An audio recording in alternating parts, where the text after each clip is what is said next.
Hello, students. Very good morning and very warm welcome in our online classes at Shri Ram College 17 RB Rai Singh Nagar. Students, आज हम करने वाले हैं BA BEd third year के syllabus के अंदर एक बहुत ही फेमस पोइम है जिसका नाम है पाइट ब्यूटी। जैसा कि आप स्क्रीन पे देख रहे हैं, पाइट ब्यूटी हमारी आज की पोइम है और जिसको लिखने वाले हैं जेराल्ड मेनले हॉपकिंस। ओके, तो आज के हमारे जो पोइट हैं जेराल्ड मेनले हॉपकिंस है। ये जो पोइम है वो आपके जो सेकंड पेपर है बीए बीएड थर्ड ईयर का बीकानेर यूनिवर्सिटी के सिलेबस के अंदर। ओके, तो इससे पहले कि अपने पोइम को पढ़ें पाइट ब्यूटी को, तो उससे पहले हम बात करेंगे एक शॉर्ट हम बायोग्राफिकल इंट्रोडक्शन करेंगे जेराल्ड मेनले हॉपकिंस का। जेराल्ड मेनले हॉपकिंस का लिटरेरी इरा कौन सा था, इनका लिटरेरी कंट्रीब्यूशन क्या है, लिटरेरी अचीवमेंट्स क्या है। तो स्टूडेंट्स, एक आपको मैं बड़ा ही एक स्ट्राइकिंग एक फैक्ट बताता हूँ। जेराल्ड मेनले हॉपकिंस, इनको अपने निक नेम, इनका जो शॉर्ट में अपने इनको जीएम हॉपकिंस बोल सकते हैं। तो GM Hopkins one of the most unluckiest person, अगर आप ये कहें कि one of the most unlucky person ये रहे हैं थ्रू आउट द लाइफ। इनको कभी जीवित रहते हुए इनको अपने जीवन में कभी नेम और फेम नहीं मिली। तो आप ये कह सकते हैं कि एक बहुत ही अनफॉर्चुनेट ह्यूमन बीइंग रहे हैं जीएम हॉपकिंस। जीएम हॉपकिंस धार्मिक व्यक्ति थे, प्रीस्ट थे ये एक। ओके, मतलब बहुत ही आप ये कहें कि सॉरोफुल लाइफ रही है जीएम हॉपकिंस की। जीएम हॉपकिंस को अपनी पूरी लाइफ के अंदर जब तक ये जीवित थे इनको नेम और फेम नहीं मिला।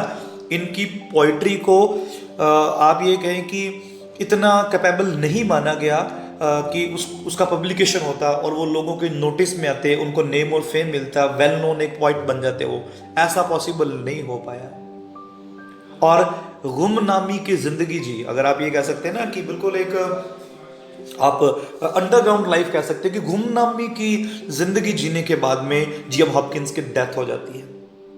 और एक बार तो ऐसा भी हुआ था कि इन्होंने अपनी सारी वर्सेस को, अपनी सारी पोइट्री को आग में जला दिया था।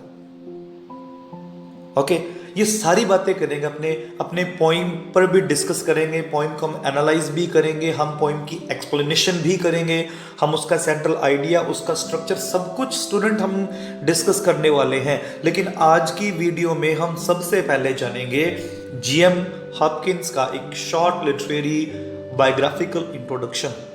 तो आज की जो हमारी वीडियो है इसमें मैं सिर्फ आपको जीएम हॉपकिंस का बायोग्राफिकल इंट्रोडक्शन दूंगा, तो आपके दिमाग में इनकी इमेज क्लियर हो जाएगी कि किस तरीके की लाइफ रही। इनका पूरा लाइफ टेन्योर सॉरोफुल रहा है। ताउम्र ये बायोपोलर डिसऑर्डर से लड़ते रहे हैं। स्टूडेंट्स, जो बायोपोलर डिसऑर्डर होता है ये एक प्रकार का आप ये कहें कि मेंटल डिसऑर्डर होता है जिसमें इंसान डिप्रेशन में चला जाता है। और काफी हद तक तो ऐसा भी होता है कि इस केस के अंदर ह्यूमन बीइंग सुसाइड कर लेता है। हालांकि इन्होंने सुसाइड तो नहीं किया, लेकिन अपनी पूरी लाइफ के अंदर ये बायोपोलर डिसऑर्डर से लड़ते रहे, उसे सफर करते रहे।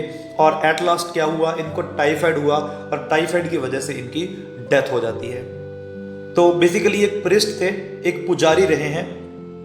ओके, और इनकी जो पोइट्री है उसको हम ज्यादातर हाइमन के नाम से जानते हैं। हाइमन क्या होता है? एक प्रकार का भक्ति गीत होता है। ओके, तो जो हमारी पाइट ब्यूटी है ये भी वैसे तो बेसिकली तो ये कर्टल सोनेट है। मैं अपनी नेक्स्ट वीडियो में आपको डिटेल से बताऊंगा कि कर्टल सोनेट क्या होती है। ओके, तो पाइट ब्यूटी एक कर्टल सोनेट है और साथ ही साथ ये क्या है, एक हाइमन है, एक भक्ति गीत लिखता है। देखिए, मैन ऑफ गॉड थे, आपने ऐसा भी कह सकते हैं। जीएम हॉपकिंस बहुत ही धार्मिक व्यक्ति, मैन ऑफ गॉड कह सकते हैं। हमेशा ये गॉड की ग्लोरी में लिखते थे। ये कहते हैं God is the creator of this all universe, भगवान इस पूरे यूनिवर्स को बनाने वाला है और हमें हर तरीके से उसकी ग्लोरी करनी चाहिए, हम इसकी तारीफ करनी चाहिए। जैसे कि पाइट ब्यूटी, अब पाइट ब्यूटी क्या होता है? जिसको अपने पाइट होता है बहुरंगी, रंग बिरंगी सुंदरता। तो हमारी जो प्रेजेंट पोइम है, अगर मैं इसके टाइटल की बात करूं तो रंग बिरंगी बहुरंगी सुंदरता इस पोइम का टाइटल है। तो स्टूडेंट्स चलिए हम शुरू करते हैं एक short biographical introduction of Gerald Manley Hopkins. आपको मैंने शुरू में बताया गुमनामी की जिंदगी जी है इस व्यक्ति ने। इस व्यक्ति की पूरी लाइफ के अंदर इसको कोई अटेंशन नहीं दिया गया, रीडर्स तक इनकी वर्सेस पहुंची ही नहीं, इनकी पोइट्री का पब्लिकेशन ही नहीं हुआ। तो फिर ये कैसे हमारे पास इनकी पोइट्री कैसे पहुंचती है, तो उसी हम सस्पेंस को क्लियर करते हैं कि अगर इनकी वर्सेस का पब्लिकेशन ही नहीं हुआ तो फिर हमारे पास इनकी पोइम्स कैसे पहुंचती हैं। ओके, तो चलिए स्टूडेंट्स हम शुरू करते हैं इनका बायोग्राफिकल इंट्रोडक्शन। जैसे कि आप यहाँ पे देख रहे हैं स्टूडेंट्स, ओके, आप यहाँ पर देख रहे हैं ये है पाइट ब्यूटी कि प्रकृति ने कितनी रंग बिरंगी चीजें हमारे लिए बनाई हैं। ओके, ये हमारे जेराल्ड मेनले हॉपकिंस और हम इनका एक शॉर्ट लिटरेरी जो बायोग्राफिकल इंट्रोडक्शन हम पढ़ेंगे। ओके, तो सबसे पहले अगर हम बात करें, Gerald Manley Hopkins was born on 28th of July 1844। 28 जुलाई 1844 को इनका बर्थ होता है। कहाँ पे? स्ट्रैटफोर्ड के अंदर होता है। स्ट्रैटफोर्ड वही जगह जहाँ पे विलियम शेक्सपियर का भी जन्म हुआ है। स्टूडेंट्स आपको क्लियर है ना कि विलियम शेक्सपियर का जन्म कहाँ पे हुआ था? स्ट्रैटफोर्ड के अंदर हुआ था, जो कि लंदन के अंदर है। और स्ट्रैटफोर्ड में कहाँ हुआ था? इसेक्स नाम की एक जगह है स्ट्रैटफोर्ड के अंदर, इंग्लैंड में इनका बर्थ होता है। As the eldest of 9 children, ये 9 बच्चों में सबसे बड़े थे। 9 बच्चे किसके थे? मेनले एंड कैथरीन हॉपकिंस, ये इनके पेरेंट्स का नाम है। मेनले हॉपकिंस इनके फादर का नाम है और कैथरीन हॉपकिंस इनकी मदर का नाम है। तो ये इनके जो माता पिता के 9 बच्चे थे ना, जो 9 चिल्ड्रन थे, उनमें सबसे बड़े थे GM Hopkins. His father, Manly Hopkins, was an Anglican who had been British Consul General in Hawaii and had himself published words। अब देखिए इनके जो फादर थे, इनके फादर क्या थे? एंग्लिकन थे। अब देखिए एंग्लिकन क्या होता है? एंग्लिकन जो ब्रिटिश चर्च का मेंबर होता है, मेंबर ऑफ इंग्लिश चर्च, तो उसको अपने एंग्लिकन बोलते हैं। ये एंग्लिकन थे और बाद में इन्होंने ब्रिटिश कंसल जो जनरल का भी कार्य किया। कहाँ पे वर्क किया इन्होंने? हवाई के अंदर, जगह का नाम है। And he had himself published words, और इनके फादर भी क्या करते थे? इनकी भी वर्ड्स पब्लिश करते थे, मतलब ये भी पोइट्री लिखते थे। तो आप ये कह सकते हैं कि पोइट्री लिखना इनको जो इंस्पिरेशन मिली वो अपने फादर से ही मिलती है। आगे देखते हैं। Hopkins won the poetry prize at the Highgate Grammar School। अब देखिए हॉपकिंस को हाईगेट ग्रामर स्कूल के अंदर पोइट्री प्राइज मिला। And in 1863 was awarded a grant to study at Balliol college Oxford, और बाद में इनको ऑक्सफोर्ड कॉलेज, जो ऑक्सफोर्ड यूनिवर्सिटी का बेलियल कॉलेज है, वहां पे पढ़ने के लिए इनको ग्रांट मिला। ठीक है, मतलब वहां पे पढ़ने की इनको परमिशन मिल गई और इनको हेल्प मिली। 1863 के अंदर इनको पोइट्री प्राइज भी मिला ऑक्सफोर्ड को। बहुत ही फेमस प्रिस्ट पोइट कहलाते हैं हमारे लिटरेचर के अंदर। Where he continued writing poetry while studying classics, वहाँ पे हालांकि ये क्लासिक्स का को स्टडी करते रहे और पोइट्री लिखना इन्होंने कंटिन्यूस किया। क्लासिक्स स्टूडेंट्स आप जानते हैं ना कि जो हमारा हिस्टोरिकल बैकग्राउंड्स होता है, ओके, जो हमारे पुराने एपिक्स होते हैं, पुरानी जो हमारी कॉम्पोजिशंस होती हैं, तो उनको पढ़ते रहे और वहाँ पे उन्होंने पोइट्री लिखना कंटिन्यू किया। ओके, तो बर्थ आपको मैंने बता दिया कि इनका कहाँ पे होता है? स्ट्रैटफोर्ड इसेक्स के अंदर होता है। ओके, तो अब जैसा कि मैंने बताया कि ये एक प्रिस्ट पोइट थे, धार्मिक व्यक्ति थे और ताउम्र मतलब इन्होंने रिलीजियस एक लाइफ को जिया है, लेकिन ये गुमनामी में मरे हैं। बार बार वक्त बता रहा हूँ मैं, ट्रेजिक कैरेक्टर है हमारे लिटरेचर इंग्लिश के अंदर। नेक्स्ट हम बात करते हैं इनके बारे में। He left Oxford with such a distinguished academic record. अगर अपने बात करें, अभी आपको मैंने प्रीवियसली बताया कि ऑक्सफोर्ड का जो बेलियल कॉलेज था, वहां पे पढ़ने के लिए इनको ग्रांट मिलती है। ओके, तो वहां पे इनको पढ़ने के लिए स्टूडेंट्स ग्रांट मिलती है। ओके, तो बाद में इन्होंने वहां पे ऐसा एक एकेडमिक रिकॉर्ड अपना बनाया दैट बेंजामिन जॉवेट, ये एक वहां पर लेक्चरर थे। ओके, उनका नाम यहां पे आ रहा है, क्या नाम था? Benjamin Jowett, then a Balliol lecturer, बाद में बेलियल कॉलेज के अंदर लेक्चरर भी बने, later master of the college, बाद में ये कॉलेज के मास्टर भी बने। Called him the star of Balliol, तो इन्होंने जीएम हॉपकिंस को एक नाम दिया था, वो नाम क्या है? The star of Balliol. क्यों मिला? क्योंकि इनका एकेडमिक रिकॉर्ड बहुत ही अच्छा था। तो आप ये भी कह सकते हैं कि पढ़ने में बहुत इंटेलिजेंट थे जीएम हॉपकिंस। ओके, आगे नेक्स्ट देखते हैं। Hopkins decided to become a priest. अब हॉपकिंस ने बाद में क्या किया, एक प्रीस्ट बनने का इन्होंने डिसीजन ले लिया। देखिए पहले तो इन्होंने पोइट्री को प्रोफेशन बनाया, तो बाद में इन्होंने क्या कहा कि अब नहीं, मेरे को पोइट्री नहीं लिखना है, अब मेरे को क्या बनना है, एक प्रीस्ट बनना है। ही एंटर्ड द जेजुइट नोविशिएट इन 1868। अब यहाँ पे देखिए जो नाम आ रहा है ना, जेजुइट नोविशिएट, ये क्या है, एक ऐसा इंस्टीट्यूट है जो प्रीस्ट बनने के लिए जो ट्रेनिंग मिलती है ना, वो ट्रेनिंग अवेलेबल करवाता है। तो इन्होंने उस ट्रेनिंग इंस्टीट्यूट को कब ज्वाइन किया, 1868 के अंदर, and burned his youthful versus. और इन्होंने अपनी युवावस्था, अपनी यूथ में जो कुछ भी वर्ड्स पोइट्री लिखी थी सारी इन्होंने जला दी। डिटरमाइनिंग टू राइट नो मोर। अब इन्होंने डिटरमाइन कर लिया, इन्होंने बिल्कुल एक डिसीजन ले लिया टू राइट नो मोर, कि अब मैं और नहीं लिखूंगा, as not belonging to my profession, क्योंकि अब पोइट्री लिखना मेरे प्रोफेशन में नहीं है। Previously GM Hopkins started writing poetry, but later on क्या किया उन्होंने, पोइट्री लिखना छोड़ दिया। क्यों? क्योंकि अब वो एक प्रीस्ट बनना चाहते थे और उन्होंने जेजुएट नोविशिएट को ज्वाइन कर लिया था। तो उन्होंने कहा कि जब मेरे को प्रीस्ट बनना है तो पोइट्री मेरे प्रोफेशन से मैच ही नहीं करता है, मेरे से बिलोंग ही नहीं करती पोइट्री, तो अब मेरे को पोइट्री लिखना कोई फायदा नहीं है, इसलिए उन्होंने पोइट्री लिखना छोड़ दिया था। Okay, until 1875। अब क्या हुआ था, 1875 तक कोई पोइट्री नहीं लिखी। He kept a journal recording his विविध responses to nature as well as his expression of a philosophy. हालांकि इन्होंने क्या किया, कुछ नेचर के प्रति जो भी इनके रिएक्शंस थे या इनकी जो अंदर की फिलॉसफी थी, उसको ये खुद को सेटिस्फाइड करने के लिए हालांकि पोइट्री कंपोज करते रहे। ओके, लेकिन एज अ प्रोफेशनल इन्होंने पोइट्री राइटिंग छोड़ दी थी। For which he later found support in Duns Scotus. अब डन स्कॉटस क्या थे, एक थिंकर थे, एक पॉइट थे, एक फिलोसफर थे, द मिडिएवल फ्रांसिसियन थिंकर। ये फ्रांस के एक थिंकर थे, विचारक थे। तो इनका सपोर्ट मिला जीएम हॉपकिंस को। उनका नाम क्या आता है, डर्न्स स्कॉटस आता है, जिन्होंने जीएम हॉपकिंस को सपोर्ट किया, जो खुद क्या थे, फ्रांसिसियन एक थिंकर थे। ओके, नेक्स्ट बात करते हैं। अब क्या हुआ, moved by the death of 5 फ्रांसिसियन nuns in a shipwreck। अब देखिए मैंने आपको बताया कि 1868 के अंदर इन्होंने क्या किया स्टूडेंट्स, 1868 के अंदर इन्होंने जेजुएट नोविशिएशन को ज्वाइन कर लिया और पोइट्री लिखना छोड़ दिया। लेकिन हुआ क्या, अंटिल 1875 75 तक इन्होंने कुछ नहीं लिखा। लेकिन 1875 में क्या हुआ, एक बहुत बड़ी एक आप ये कहें कि एक्सीडेंट हुआ, एक मिस एडवेंचर हुआ। वो मिस एडवेंचर क्या था कि एक शिपरेक हो जाता है, मतलब एक जहाज आता है वो डिस्ट्रॉय हो जाता है। ओके, शिपरेक का मीन क्या होता है कि जब जहाज के साथ कोई दुर्घटना हो जाती है उसको अपने शिपरेक कहते हैं। तो 1875 के अंदर एक शिपरेक हुआ, एक जहाज का एक्सीडेंट हो जाता है, वो डिस्ट्रॉय नष्ट हो जाता है, और उसके अंदर क्या होता है, डेथ ऑफ 5 फ्रांसिस्कियन नन्स। जो फ्रांसिस्कियन नन्स होती हैं 5 की उनकी डेथ हो जाती है एक शिपरेक में। He broke his 7 year silence. तो अब उन्होंने अपनी 7 साल की साइलेंस को ब्रेक किया।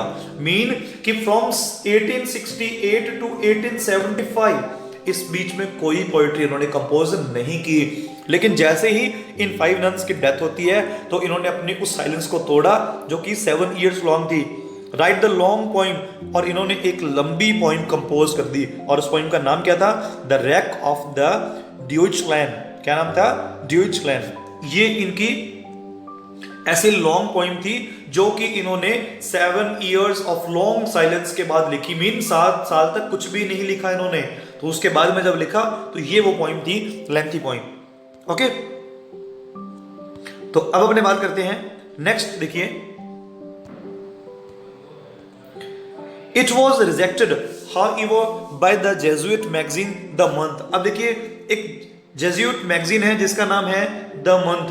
तो द मंथ ने क्या किया था, इस उनकी पोइम को रिजेक्ट कर दिया था। जैसा आपको मैं बार बार रिपीट कर रहा हूं कि इनकी वर्सेस को किसी ने भी अटेंशन नहीं दिया, ना किसी क्रिटिक ने दिया, ना किसी मैगजीन ने दिया, ना किसी पब्लिकेशन फर्म ने दिया। ओके, इनकी वर्सेस को पब्लिश ही नहीं किया गया क्योंकि कभी भी इनकी पोइट्री को इस काबिल माना ही नहीं गया, उसको एबल ही नहीं माना गया कि ये रीडर तक पहुंचनी चाहिए। ओके, फिर क्या था, he also wrote a series of sonnets, तो उन्होंने सोनेट्स की सीरीज भी लिखी, strikingly original in their richness of language. अगर अपने बात करें तो वो अपनी लैंग्वेज के लिए बहुत ज्यादा क्या थी, फेमस हुई। एंड यूज ऑफ रिदम, और इन्होंने स्पेशली एक रिदम का यूज किया जिसको कि स्प्रंग रिदम कहते हैं। कौन सी रिदम, स्प्रंग रिदम। इन्होंने एक स्पेशल रिदम को इन्वेंट किया, वो क्या थी, स्प्रंग रिदम। ओके, मतलब स्पीच को रियल लैंग्वेज के अंदर कैसे एक्सप्रेस किया जा सकता है, including the remarkable the wind over, one of the most frequently analysed poem in the language. और इन्होंने उस समय एक बहुत ही फेमस पोइम लिखी इनकी, द विंड ओवर, तो ये भी एक फेमस पोइम रही है इनकी। ओके, तो स्टूडेंट्स हम कर रहे हैं a short biographical introduction of GM Hopkins. अब देखिए एक चीज आपके मैंने सस्पेंस रखी है कि जीएम हॉपकिंस का लिटरेरी इरा कौन सा है, तो स्टूडेंट्स मैं आपको बिल्कुल क्लियर करता हूं, आगे चलते हैं पहले। अब क्या हुआ, Hopkins died of typhoid fever on 8th of June 1889 and was buried in the Glasneville Cemetery, Dublin। अब देखिए इनका बर्थ कब होता है, 1884 के अंदर होता है। ओके, कब होता है, 1884 के अंदर। तो देखिए 45 ईयर की एज के अंदर इनकी डेथ हो जाती है, टाइफाइड फीवर से इनकी डेथ हो जाती है, और इनको ग्लेसनेविल सिमेट्री है जो कब्रिस्तान है डबलिन के अंदर है। देखिए इनका बर्थ कब होता है, बर्थ तो इनका होता है इंग्लैंड के अंदर, स्ट्रैटफोर्ड के अंदर, और इनकी डेथ कहां पे होती है, डबलिन के अंदर होती है जो कि आयरलैंड के अंदर है। अब देखिए अपने लास्ट डेज, जो इनके लाइफ के फाइनल डेज थे ना, तो फाइनल डेज के अंदर बहुत दुखी हो गए थे जीएम हॉपकिंस, क्योंकि ये वापस इंग्लैंड जाना चाहते थे अपने फ्रेंड्स के पास में, अपने नेटिव्स के पास में, लेकिन ये इंग्लैंड से बहुत दूर डबलिन के अंदर थे। ओके, तो वहां पर ये बहुत ज्यादा डिप्रेशन में चले गए थे। आपको मैंने शुरू में कहा था कि बाइपोलर डिसऑर्डर इनकी लाइफ के अंदर हमेशा इनको सफर करता रहा, और लास्ट में टाइफाइड से इनकी डेथ हो जाती है। तो अब फिर क्या होता है, जब इनकी डेथ होगी, इनकी वर्सेस को इन्होंने खुद ही बर्न आउट कर दिया था, जला दिया था।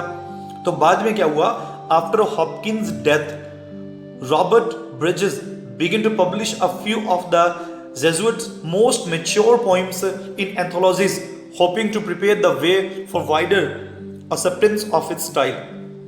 अब क्या किया, इनका एक बहुत ही क्लोज फ्रेंड था रॉबर्ट ब्रिजेस। तो रॉबर्ट ब्रिजेस ने क्या किया, लेटर ऑन इनके डेथ के बाद में इनकी कुछ पोइम्स को जेजुइट की, जो जेजुइट के अंदर इन्होंने जो कंपोज की थी उसमें रहते हुए, क्योंकि आपको बताया ना मैंने कि 1868 के अंदर इन्होंने ज्वाइन किया था जेजुइट नोविशिएशन को, तो उनकी कुछ पोइम्स को इन्होंने क्या किया, प्रिपेयर किया पब्लिश करने के लिए, पब्लिश उनको करवाया ताकि इनके स्टाइल को बड़े लेवल पर एक्सेप्टेंस मिल सके।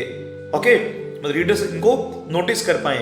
Bye 1918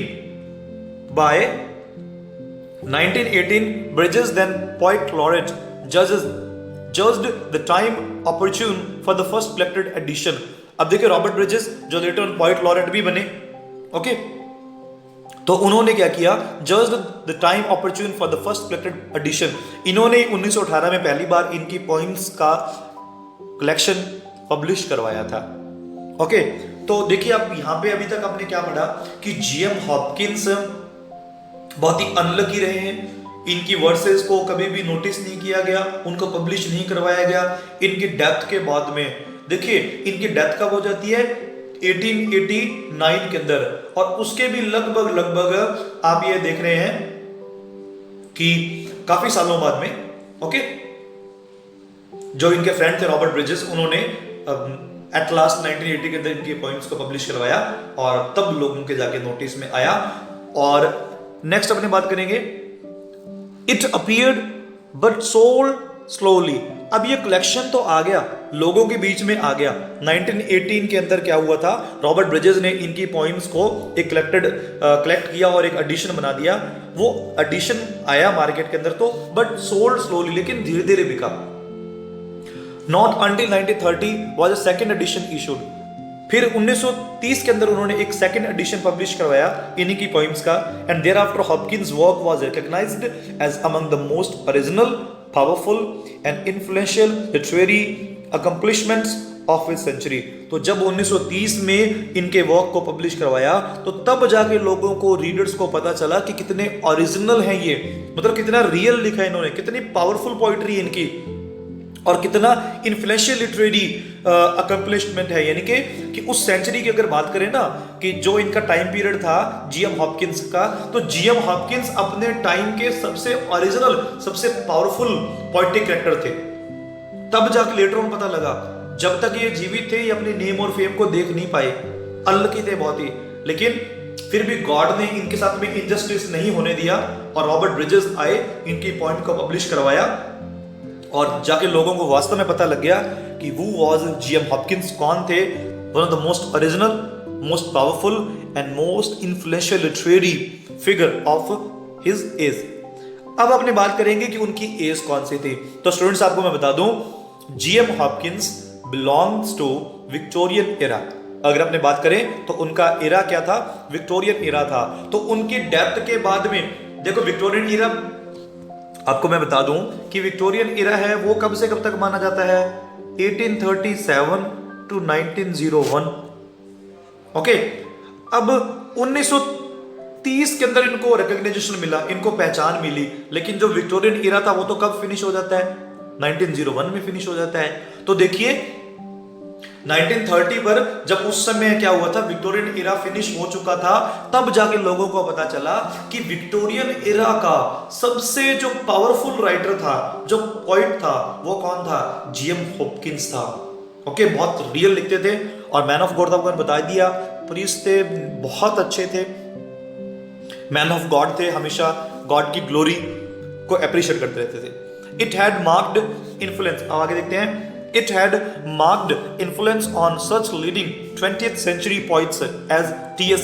Eliot, Dylan Thomas, W.H. Auden, Stephen Spender and C.D. Lewis। अब यहां पे जो आपको मैंने नीचे कुछ नाम बताए हैं, ये 20th century के फेमस पोइट्स हैं, 20th century के फेमस पोइट्स हैं, लाइक टी.एस. एलियट है, डायलन थॉमस है, W.H. ऑर्डन है, स्टीफन स्पेंडर है, C.D. लेविस है। इनके नाम ही काफी हैं इनके बारे में बताने के लिए, क्योंकि बहुत फेमस रहे हैं। तो उन्होंने भी क्या किया, एप्रिशिएट किया जीएम हॉपकिंस को। तो आप ये कह सकते हैं कि जीएम हॉपकिंस के वर्क्स कब हमारे सामने आते हैं, मॉडर्न इंग्लिश लिटरेचर के अंदर आते हैं, 20th सेंचुरी के अंदर आते हैं। Whereas GM Hopkins was a man of Victorian era, ये विक्टोरियन एरा के अंदर थे। ये लेटर ऑन जाके लोगों को पता लगा कि जीएम हॉपकिंस विक्टोरियन एरा उस सेंचुरी के सबसे बड़े, सबसे ओरिजिनल, सबसे पावरफुल, सबसे रियल कंपोजर थे पोइट्री के। ओके, तो स्टूडेंट्स बिल्कुल पर्सनली मुझे बहुत ज्यादा इनसे सिंपैथी है कि इनको ऐसा होता कि अगर जब ये जीवित थे तो उसी समय इनको नेम और फेम मिलता, तो इनको पता लगता है कि लोग इनकी पोएट्री को इतना पसंद करते हैं। अनफॉर्चुनेटली इनको नेम और फेम मिला जो बिल्कुल जीएम हॉपकिंस डिजर्व करते हैं, लेकिन मिला कब इनको, इनकी डेथ के बाद। और कौन दिलवाता है इन्हें, 1930 और 1918 में रॉबर्ट ब्रिजेस दिलवाते हैं। ओके स्टूडेंट्स, तो ये थे हमारे जीएम हॉपकिंस। और हम जो नेक्स्ट पार्ट आएगा इसी वीडियो का, उसमें हम पढ़ेंगे व्हाइट ब्यूटी, जो पूरी पोइम है उसको हम उसका टेक्स्ट भी एनालाइज करेंगे। ओके, आई होप कि आपको जीएम हॉपकिंस के बारे में क्लियर हुआ होगा कि जीएम हॉपकिंस कौन है। ओके, तो इस वीडियो को आप दोबारा देखें और इंपॉर्टेंट जो इसके अंदर पॉइंट्स है उनके आप नोट्स भी बनाएं स्टूडेंट्स। ओके, तो आज के लिए इतना ही। Thanks for watching. मिलते हैं हमारी एक नेक्स्ट वीडियो के साथ में, इसी वीडियो का जो नेक्स्ट पार्ट आएगा। Okay, have a great time.